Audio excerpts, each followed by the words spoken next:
Magandang araw po, welcome po sa aking channel, Love9 TV. Patalasasan po, meron po ba kayong mga properties na napapabayaan or non-performing assets? Plan nyo yung ibenta, pero wala kayong oras sa pagbenta nito. Kung ito'y pagkakatiwala nyo po sa amin, tawag lang po kayo sa aking numero, usap po tayo, gawan ko po ng video for free. Yes, libre po, wala po kayong babayaran. Tutulungan pa namin kayong mabenta ang inyong property. Kami na po bala sa marketing, sa boosting or paid ads. Even sa tripping, hindi na po kayo mapapagod sa pag-entertain ng mga buyers. Kami na po bala sa lahat. Tawag lang po kayo. Nandito po tayo ngayon sa Pasay City kung saan meron po tayong bagong video presentation, 2 unit na house and lot. Ang kada unit po ay may lot area na 50 square meters. Then, ang floor area ay 100 square meters.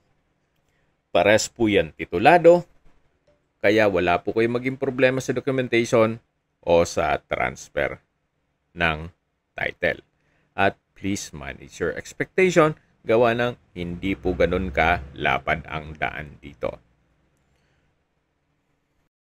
Pero maganda po itong gawing rental business, gawa ng napakarami po ng tao dito, at malapit po sa lahat ng business establishments at sa Manila.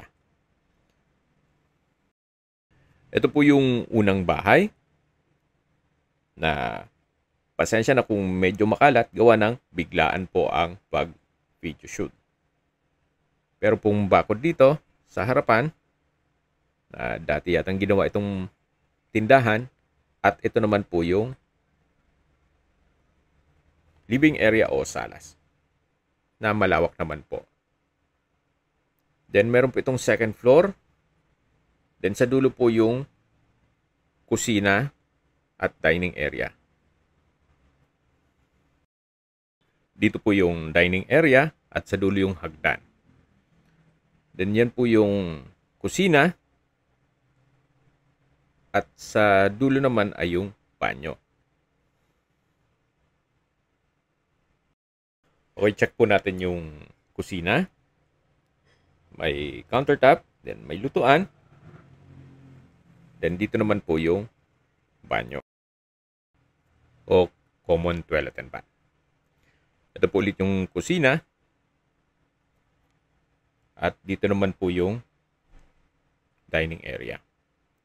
At ito naman po yung hagdan na mayroon pong 2 kwarto sa taas. At pasensya na po kung medyo maraming kalat, gawa ng biglaan din po ang pag-video shoot. Malaki naman po ang espasyo dito. Hindi lang nila ganun naayos yung floor plan ng second floor. So, yan po yung isang kwarto na malaki naman ang espasyo nito. So, konting ayos lang po. Sa mga hindi lang familiar po dito sa mga ganitong rental business, medyo hindi ma-appreciate itong property. Pero yung mga sanay po sa mga rental business sa area nitong Pasay na kung saan hindi man po ang mga apartment at hindi po tulog ang pera nyo dito o ang investment nyo. Sa mga nag-skip po ng video, ito pong property ay nasa Pasay City at may lot area na 50 square meters. Ito po'y titulado. At binebenta po ito ni owner sa halagang 3 million pesos net. Ibig pong sabihin, si buyer na po ang sasagot sa lahat ng taxes at expenses with regards to documentation. Ang magandang purpose po dito sa property ito ay rental business. Ngayon, kung doon naman sa masyadong maselan, naghahanap ng magandang bahay at may enough budget, marami po kayong makikita na property na pasok sa requirements nyo dito sa aking YouTube channel. So, mula po dito sa property ito, sa unang property ay mga 4 o hanggang 5 bahay ang pagitan. Doon naman sa kabilang bahay na binebenta, na halos same floor plan, same design. So, lalakad lang po tayo ng konti at Yan po ulit, tunghayan nyo tong daan, hindi po siya ganun kalapad. So ito na po yung pangalawang bahay na binebenta. May lot area din po ito na 50 square meters at ang floor area ay 100 square meters. Titulado din po ito, kaya wala po kayong maging problema sa documentation o sa transfer ng title. Sa ngayon po, ito po'y okupado o meron pong tenant. At ito po yung paligid.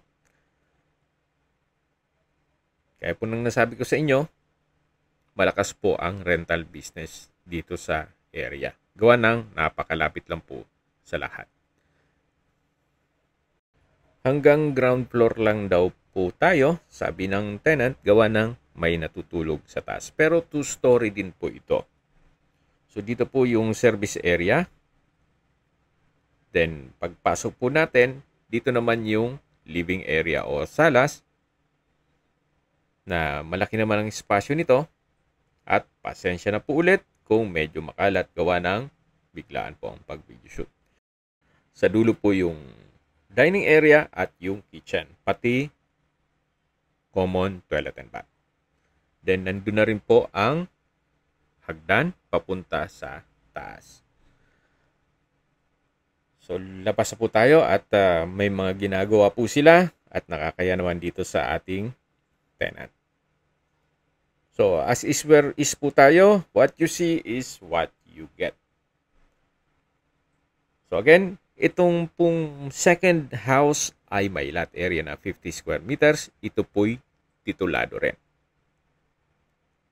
At sa presyo naman nito ay same price lang po na 3 million pesos net. Ibig pong sabihin, si buyer na po ang sasagot sa lahat ng taxes at expenses with regards to documentation. Ito pong isang bahay na to ay binebenta rin. Actually, meron po akong nakabukod na vlog para dito o video presentation. May lot area din po ito na 50 square meters at ito po ay corner lot at titulado. Binebenta po ito ni owner sa halagang 6 million pesos net. Sa distance, location at travel time portion na po tayo. Mula po sa Resorts World o sa airport na Terminal 3, ang distance is 3.8 kilometers at ang travel time is 10 minutes. Mula naman po sa BGC, ang distance is 6.9 kilometers at ang travel time is 17 minutes. Mula naman po sa Makati, ang distance is 8.1 kilometers at ang travel time is 18 minutes. Kung manggagaling naman po sa MOA, ang distance is 9.8 kilometers at ang travel time is 23 minutes. Mula naman po sa Alabang, ang distance is 12 kilometers at ang travel time is 23 minutes. Kung may mga katanungan po kayo, tawag lang po kayo sa aking numero. At sa mga kababayan naman natin nasa ibang bansa, meron po akong Telegram. Sa mga iPhone user man iMessage, meron din pong Imo, Skype, Viber at WhatsApp. Same number lang po, 0917-316-3399.